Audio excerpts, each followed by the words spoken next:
And even in these times when the very foundations of the earth, of the economic system and all that seem to be crumbling, and the news media is prophesying negativity over us, I believe as believers and faith-filled people, we can recession-proof our life.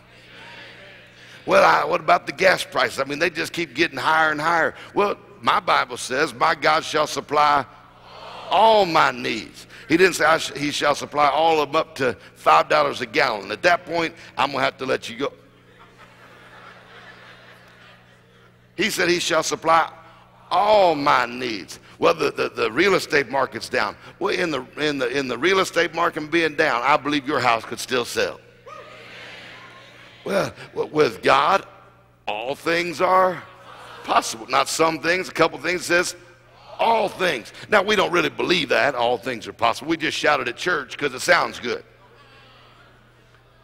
No, if we believed it, when we got a headache, the first thing we do is lay hands on ourselves. But we grab aspirin. If we really believed it, when our kids got the chicken pox, we wouldn't rub pink stuff on them.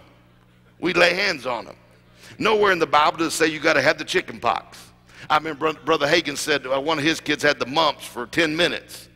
He said the mumps came up, he said, I laid hands on her, commanded the mumps to go, and the mumps went away. There's nowhere in the Bible say you got to have the mumps, don't got to have the chicken pox. I looked all throughout here. I even went to the concordance. I couldn't find pox. I couldn't even find chicken. And that's like the church bird. If the church had a bird, it'd be chicken. It's not in here. A friend of mine said, I heard that scripture. He said, 18 years ago, I got that scripture. All things are possible. He said, I just decided to believe it. And if all things are possible, he said, I decided I'm not going to have any more colds. He said, I don't like having colds. I don't like coughing. I don't like sneezing. He said, I'm not having any more colds.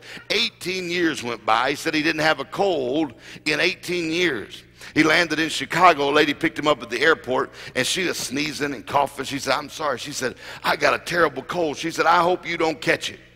He said, oh, don't worry, I won't. She said, what do you mean you won't? He said, I don't get cold. She said, oh, come on, everybody gets colds. He said, not me. She said, I just know 2 or 3 times a year I know I'm going to get a cold. Exactly.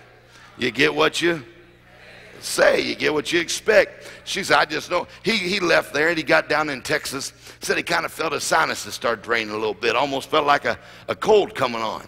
He said, I don't get colds. He said, I just spoke to the germs, the bacteria. He said, look, you're in the wrong place. He said, but I do know a lady in Chicago that's been expecting you. You know, we either going to believe the Bible or we're not going to believe the Bible.